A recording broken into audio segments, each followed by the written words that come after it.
Escucharemos la intervención de la señora Superintendente de Bancos, Magíster Ruth Patricia Arregui Solá.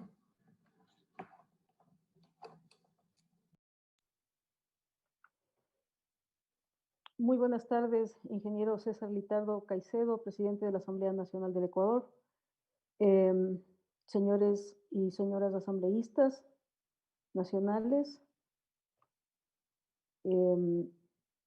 Buenas tardes, doctora Margarita Hernández, superintendente de la Economía Popular y Solidaria, economista Fabián Carrillo, ministro subrogante.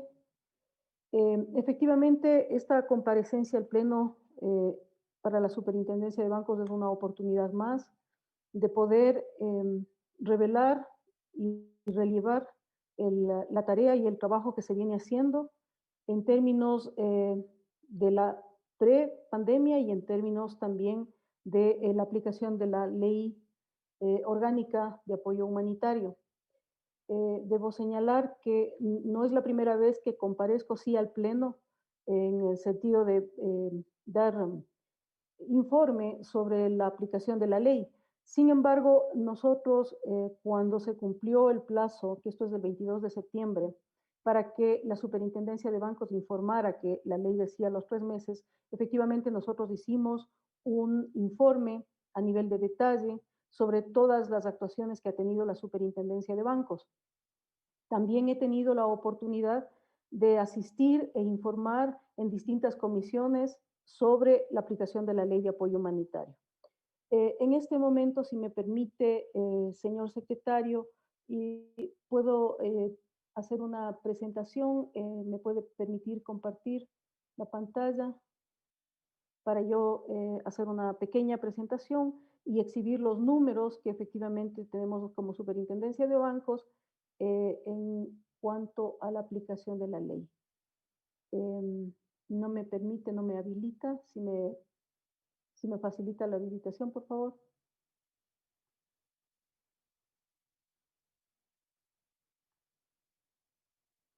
Le voy a pedir al anfitrión, no sé quién es el anfitrión, si me hace el favor de habilitar la pantalla.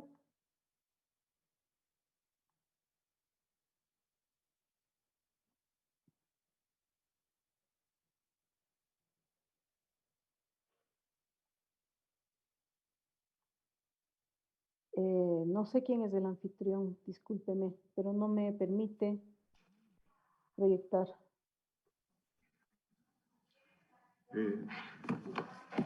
Señora Superintendenta, si es tan gentil, nos dispensa unos segundos para poder habilitar Muchísimas la presentación gracias. de la pantalla.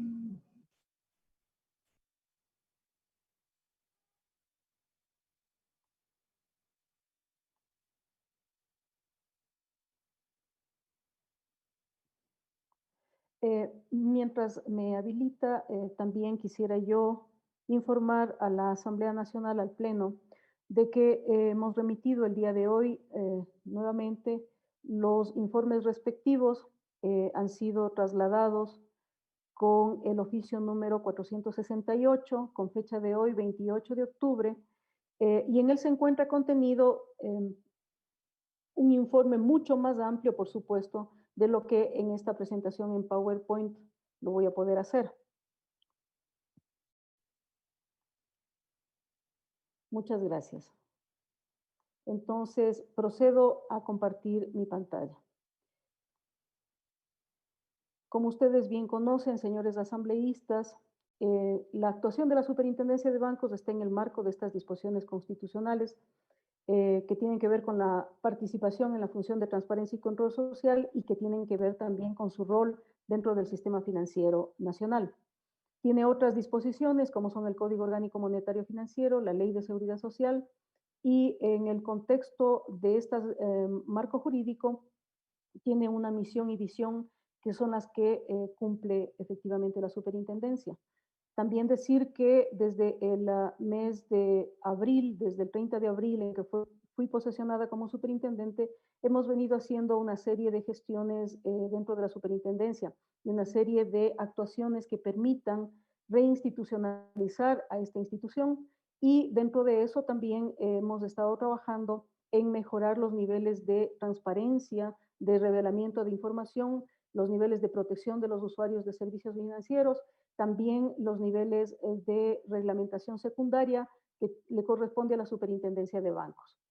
En términos de la implementación de las propuestas de medidas, ustedes pueden ver aquí una serie de actuaciones que van desde enero de este año. En nuestra participación dentro del ASBA, que es la Asociación de Supervisores Bancarios de las Américas, porque en ese momento nosotros ya teníamos conocimiento de los efectos de la pandemia COVID-19 en países europeos, en países asiáticos, y que podían servir de base y de referente para que la Superintendencia de Bancos tomara ciertas actuaciones. Es así que el 16 de marzo, que el presidente de la República emite el decreto ejecutivo donde declara la emergencia sanitaria y donde él establece como prioridad la prestación de productos y servicios financieros. Ese mismo día, la Superintendencia de Bancos requirió a las instituciones controladas un plan de manejo de emergencia. Este plan de manejo de emergencias fue requerido no solamente a la banca pública y privada, sino también a las entidades de la seguridad social. Y posteriormente, la Superintendencia de Bancos hizo una serie de actuaciones que permitieran y aseguraran que no se iban a suspender en ningún momento la prestación de estos productos y servicios, y que además esa prestación contemplara las medidas de mínimas, ¿no es cierto?, de sanitización o esterilización, más bien en castellano, de lo que son los billetes, las monedas, también de las instalaciones de las instituciones controladas, de los cajeros automáticos, etcétera, etcétera. También la Superintendencia de Bancos mejoró la capacidad propia de hacer pruebas de resistencia de las instituciones financieras y requerirles también a ellas que hicieran sus propias pruebas de resistencia, porque no sabíamos cuál iba a ser el desenlace de esta pandemia, que de hecho hasta ahora no sabemos cuál es el desenlace porque todavía está la pandemia causando efectos y no ha cesado. También no sabíamos hasta dónde podía soportarse las medidas del confinamiento como medida paliativa para superar esta contingencia, que desde luego tiene mucho que ver con las autoridades en términos de emergencia de regresar en la semaforización, ¿no es cierto?, progresivamente, quiero decir, a las cantones y ciudades del país. Finalmente, con todo esto, lo que estoy trasladando a ustedes es que efectivamente hemos tenido una actuación en función de la prestación de los productos y servicios financieros. Las recomendaciones que ha llevado la Superintendencia de Bancos ante la Junta de Política y Regulación Monetaria se concentran en cuatro. Hay otras medidas que han sido también temporales, pero yo me quiero referir a estas cuatro porque quizás son las de mayor connotación y que tienen que ver en la derivación de lo que ha sido la Ley Orgánica de Apoyo Humanitario. La una es dar una facilidad, un alivio financiero a través de reestructuraciones y refinanciamientos con la resolución 569 que fue expedida el 22 de marzo por la Junta de Política y Regulación Monetaria. Esa a su vez fue modificada en dos oportunidades, con la 582 y la 588, precisamente para darle cabida a la temporalidad de regreso a las actividades productivas y económicas de manera regular. La segunda tiene que ver con la reducción temporal del aporte al fondo de liquidez, porque todos nosotros conocemos que hubo una reducción importante en los depósitos del público. Esto se dio por dos razones. La una razón tiene que ver con el hecho de que al no tener actividad económica y productiva, las personas sacaron parte de sus ahorros para paliar la contingencia del confinamiento. Y en otros casos, al perder el empleo, también ciertos hogares recurrieron a sus ahorros para poder pasar el periodo de desempleo. La siguiente medida tiene que ver con la racionalidad, digamos, de la segmentación de los créditos, buscando que eso permita darle mayor inclusión a las personas, a las MIPIMES, a las empresas, quiero decir, personas naturales y jurídicas, y que a través de esa mayor inclusión también lográramos eliminar las asimetrías de la segmentación y que eso favoreciera la competencia en las entidades financieras, particularmente en las entidades bancarias. Una última recomendación que hizo la Superintendencia de Bancos tiene que ver con un fondo de apoyo a las MIPIMES, porque es evidente y la experiencia hoy ya nos ha certificado de que así es. Frente al confinamiento, lo que se produce en general es una rotura de las cadenas de pago o un resquebrajamiento de las cadenas de pago, porque como no hay actividad, no hay cómo entonces honrar las deudas, no hay cómo pagarles a los empleados, no hay cómo pagar incluso la prestación de servicios públicos. Entonces, para evitar que hubiera esta rotura, la superintendencia lo que había recomendado es que se constituyera un fideicomiso, un fondo que permitiera redescontar la cartera que ha sido diferida precisamente por las instituciones financieras, sobre todo la banca privada, en volúmenes que ya los voy a expresar, para que entonces hubiera un apoyo, una ayuda a estas MIPIMES, a los hogares y a las empresas ilíquidas, pero que siguen siendo solventes, y además cuidar también de manera importante el ahorro, los depósitos del público. Esta es una herramienta de política pública que ha sido adoptada en otros países, que es recomendada además por otros países y autoridades en el ámbito financiero, que permite hacer las dos cosas de las cuales incluso los señores representantes de los transportistas han mencionado el día de hoy, es decir, mantener este equilibrio, que es un equilibrio importante, necesario, entre resguardar el depósito, el ahorro de las personas y también permitir una reestructuración de la cartera que está en este momento diferida. Esto, lógicamente, con recursos que tiene que facilitar el Estado a través, no sé si de una reprogramación de la cartera de los multilaterales de crédito, pero sí de manera importante dentro de una medida de política pública, que es como se hace, y lo han hecho de hecho en otros países, no solamente europeos, sino muy de la América Latina, lo han hecho en Colombia, lo han hecho en Perú, lo han hecho en Chile, y que creemos nosotros que puede perfectamente funcionar aquí en el Ecuador. Y a través de esta figura, ustedes pueden apreciar, este es el diseño de cómo pensamos nosotros que podía funcionar este fondo y que está el Estado considerándolo también dentro de lo que podría ser un programa de Reactívate 2, que según hemos podido comentar con el ministro Mauricio Pozo, esto están tratando, ahora mismo él está en Washington tratando de canalizar recursos para poder hacer esto. Nosotros lo habíamos propuesto el 29 de marzo, hemos venido trabajando, como ustedes pueden ver, en esta propuesta que creemos que es la más adecuada y viable. Hemos insistido en abril, en mayo, hemos hecho reglamentos operativos también para poner en vigencia esto. Creo que una medida así es mucho más eficiente, mucho más efectiva y es mucho más práctica que cualquier medida que tenga que ver con una reforma de carácter legal. Para este tipo de situaciones, que son situaciones temporales, como es esta situación de la pandemia, lo mejor es hacerlo a través de política pública más que el hecho de la reforma legal. Ahora bien, ¿cuál ha sido el beneficio real del diferimiento de las obligaciones crediticias? No nos olvidemos que un diferimiento es siempre en acuerdo de partes. No puede ser obligatorio de ninguna manera, porque necesita la aceptación de las partes, necesita la aceptación de los clientes y la aceptación también de las entidades bancarias, porque detrás de esas entidades bancarias, más que los bancos mismos, están los ahorros del público. Eso jamás nos tenemos que olvidar. Es el ahorro de las personas el que permite realmente que haya una dinámica y un motor dentro de la economía. Si no hay ahorro de las personas, no hay dinero para poder movilizarlo en préstamos, en cartera de créditos, no hay posibilidad de hacer eso.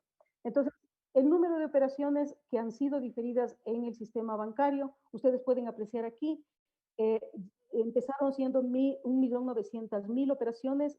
En su momento más alto, digamos, en el pico en que se hicieron estos diferimientos, fue en el mes de junio.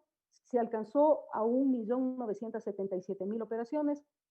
Conforme las personas han ido regularizando su actividad productiva, conforme las personas han podido nuevamente restablecer sus negocios, pymes también, distintos sectores, conforme se ha ido quitando el confinamiento de las ciudades y de los cantones, en esa medida también las personas y las microempresas y las empresas han podido restablecer su cadena de pagos y han podido pagar sus operaciones crediticias y han logrado bajar también los diferimientos. Es así que al 30 de septiembre nosotros nos encontramos con 1.665.000 operaciones que están siendo todavía diferidas. ¿Dónde se han concentrado los diferimientos? En la cartera de consumo, que ustedes pueden apreciar aquí, es la que mayores operaciones ha diferido. Luego está la cartera del microcrédito, la cartera comercial y por último la cartera de vivienda.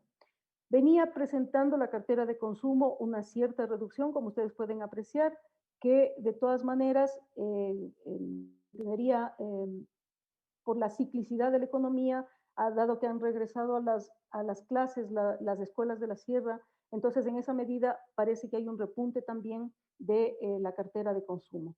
En lo que tiene que ver con los volúmenes del diferimiento, ustedes pueden apreciar aquí, también estos diferimientos han representado entre el 30 y el 35% del total de la cartera. Ustedes pueden apreciar aquí.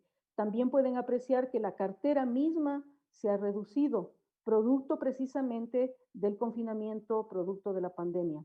Estos son los efectos que ustedes pueden apreciar en este gráfico de barras.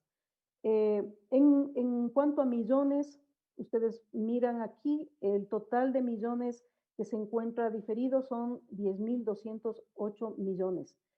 En su momento, donde más monto de diferimiento, de saldos diferidos hubo, fue el 30 de junio con 10.804 millones de dólares de la cartera diferida. Y también se aprecia en qué lugares se concentran, ¿no es cierto?, los saldos diferidos. Es evidente que esto está asociado en mucho a la población de cada una de estas provincias. Es así que Pichincha tiene el más alto grado de diferimiento, luego le sigue Guayas, es por concentración demográfica también, a eso me refiero. Luego le sigue Azuay, le sigue Manabí, El Oro y bueno, está el resto de provincias. En cuanto a la banca pública, también ustedes pueden apreciar aquí en este gráfico que la cartera, cómo ha ido difiriéndose, llegando al momento en saldo de operaciones de millones de dólares a 140 millones de dólares. Y también pueden ustedes apreciar aquí en dónde se concentra, si es en este caso tenemos la concentración en lo que es la cartera comercial y también evidentemente la inversión pública, que son saldos que han diferido los GATS, los gobiernos autónomos descentralizados. Y aquí ustedes pueden ver mucho más claramente cómo es este diferimiento de la inversión pública. Tenemos el saldo de diferido y la cartera bruta. Luego, decir que también en términos de lo que ha sucedido ahora en la pandemia, nosotros ventajosamente habíamos instruido a las instituciones bancarias el no reparto de utilidades, sino máximo en el 27% y una capitalización del 73%. Nosotros no sabíamos que esta pandemia nos iba a afectar de esta manera, pero me refiero a la Superintendencia de Bancos. Nosotros sí estábamos en el empeño de que haya una capitalización para poder fortalecer, robustecer al sistema financiero en estándares internacionales y poder ir hacia un estándar que se denomina Basilea III, que requiere mayor robustez del capital de las instituciones controladas. Sin embargo, cuando se hace una capitalización, ustedes en este gráfico pueden apreciar que les sirve a las instituciones bancarias para mejorar los niveles de tecnología y ahora mucho más frente a la pandemia, ¿verdad? Para poder hacer operaciones de manera remota, para poder subir los niveles que permiten el otorgamiento de crédito, es decir, los indicadores, los índices, y también para tener capital de operación. Esto ha permitido en la práctica que los canales de distribución de productos y servicios se incrementen. Aquí tenemos una comparación de los últimos 5 años y ustedes pueden mirar que de septiembre del 2019 al septiembre del 2020 se han incrementado los de atención entre 152.000 que tenían hacia septiembre de 2019 a 179.000, 180.000 puntos.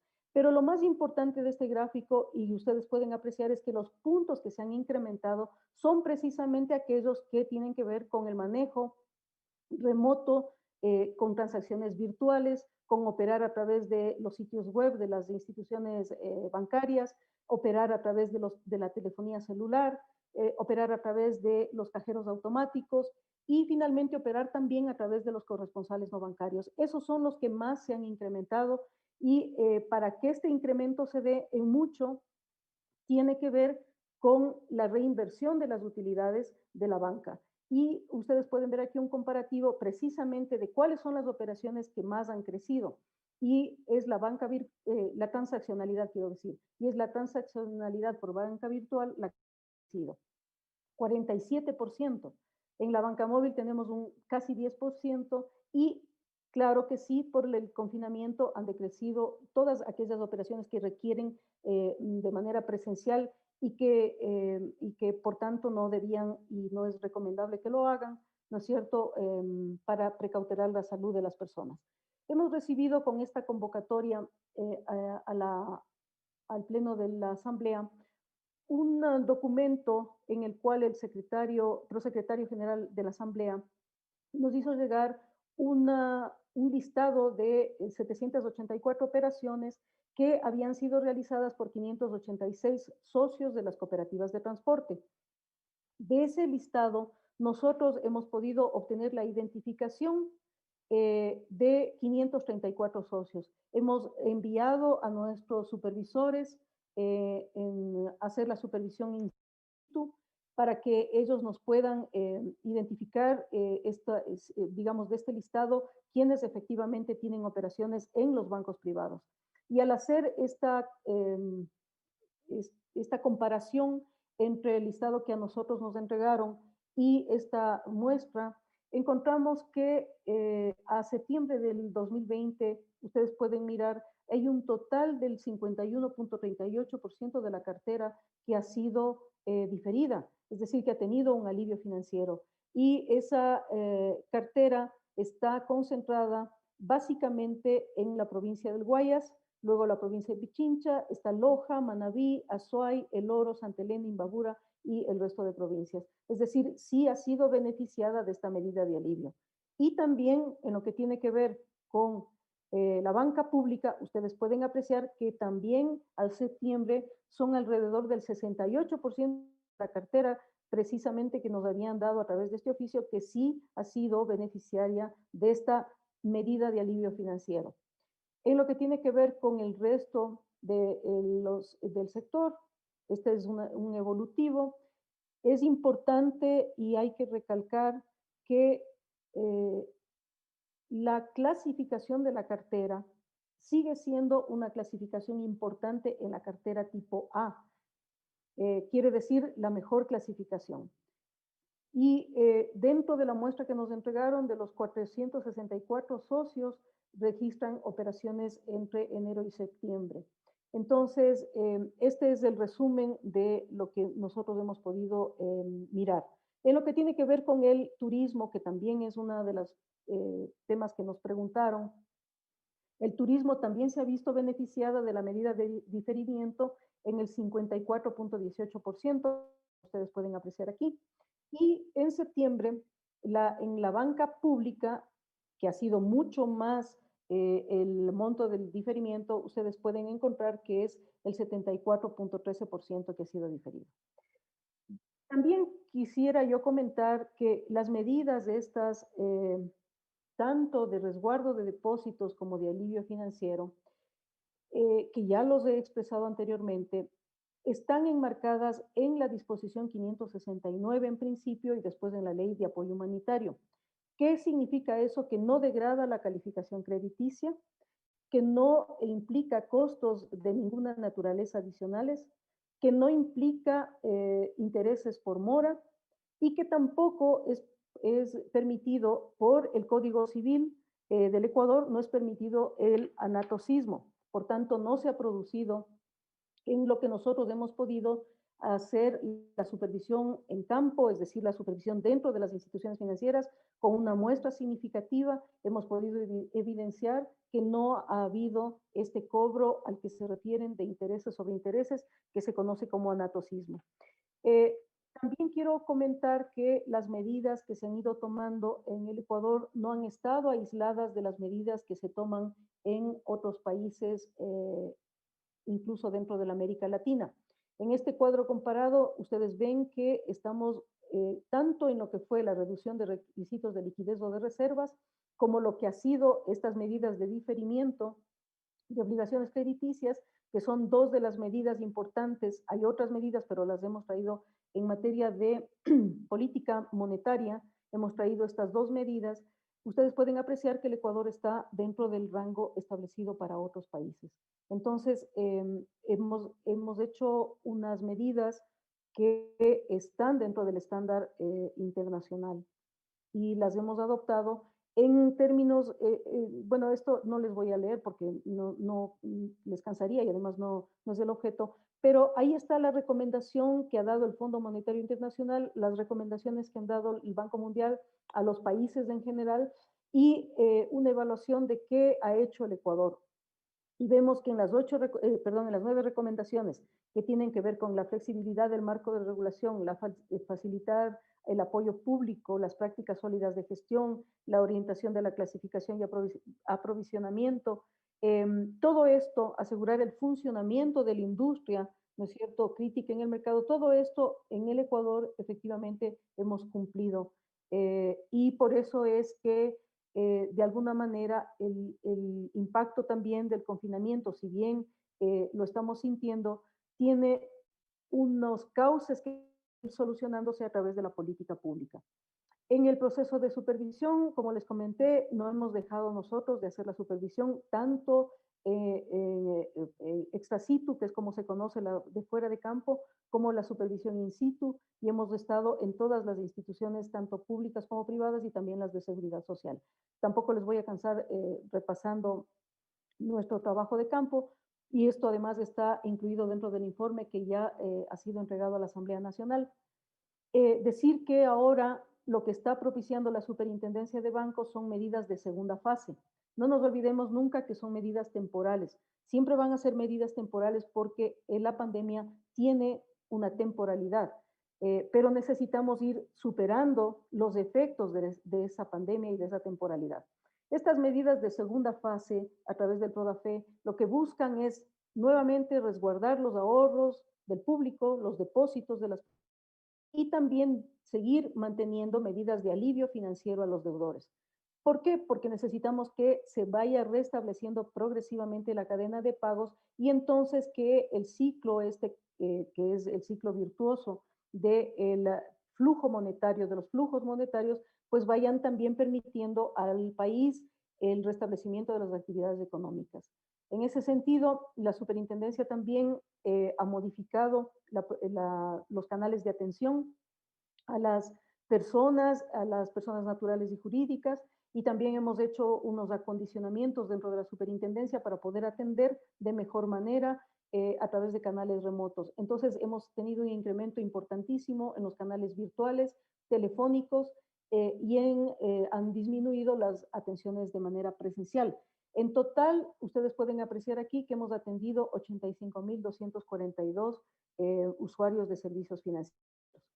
En lo que tiene que ver con la resolución misma de quejas y de reclamos, ustedes pueden apreciar que teníamos nosotros unos casos que heredé yo de antes de posesionarme, que eso es del 30 de abril, y ahora ya nos hemos nivelado con esos casos que venían rezagados y estamos con la atención rutinaria de la superintendencia. Es lógico que también al regresar del confinamiento, ustedes aprecian aquí que se han restablecido también las quejas y reclamos, ¿no? En los niveles en que teníamos antes. También comentar que a través de los usuarios de servicios, de los defensores del cliente, los usuarios de servicios financieros han podido ser atendidos mejor es decir, ha crecido la capacidad de atender de los defensores del cliente en cada una de las instituciones en beneficio de sus clientes. Estas son las atenciones en cambio de los afiliados y pensionistas a través de la seguridad social, que ustedes también pueden apreciar que han mejorado, y también los defensores de clientes del BIES. Nosotros hemos mejorado en términos de estándares internacionales la normativa secundaria, que ya lo mencioné, que tiene que ver con la calificación de oficiales de cumplimiento, con los peritos evaluadores, con auditores externos, internos, pero sobre todo programas de educación financiera que creemos que son altamente importantes ahora, que las personas están adquiriendo otras habilidades y otras competencias para poder hacer transacciones de manera remota. Creo que eso ha sido un ganar realmente en términos de lo que es la transaccionalidad de las personas y de los clientes de las instituciones financieras.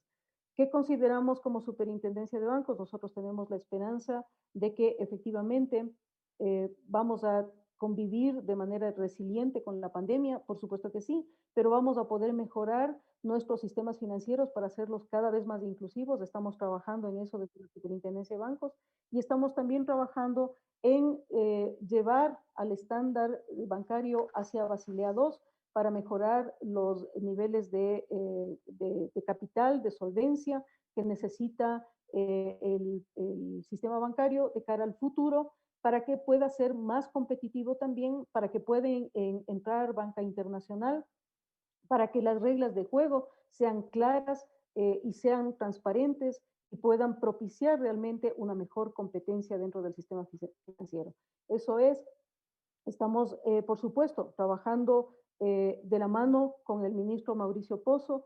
En este mismo instante estamos en mesa técnica llevando adelante estas medidas de alivio financiero y de resguardo de depósitos. Tenemos una proyección de trabajo con el ministro que es importante, que tiene que ver con cómo superamos en esta segunda fase, que quiere decir en el mediano y en el largo plazo, de acuerdo a lo que se han dicho las autoridades sanitarias y las autoridades económicas. Ustedes saben que la pandemia probablemente va a tener efectos en muchos países, por lo menos en 5 o 6 años, y es hacia allá, hacia donde tenemos que apuntar y fortalecer todas las medidas de carácter de política pública, y que también permitan al Ecuador progresivamente, en términos de encontrar líneas de crédito del exterior, en términos de que vengan también los recursos que están viniendo por parte de los multilaterales, que venga también crédito privado a las empresas privadas del Ecuador. En esa medida podamos ir superando todos estos problemas de la pandemia. Desde la Superintendencia de Bancos, nuevamente yo, como siempre, estoy a las órdenes de ustedes, señores asambleístas, y estamos trabajando en beneficio realmente del restablecimiento de la productividad y de la economía en el Ecuador. Agradecemos los comentarios también de los señores que representan a los distintos sectores del transporte por su exposición de caso, porque eso nos permite a su vez a nosotros trabajar, mirar cuando hacemos la supervisión de campo, mirar estas denuncias que las hacen de manera pública y asegurar una mejor calidad una mejor calidad de la atención a todos los clientes de la banca, y en especial a los usuarios de productos y servicios, en términos de lo que es el ámbito de control de la Superintendencia de Bancos a la cual yo represento. Muchísimas gracias.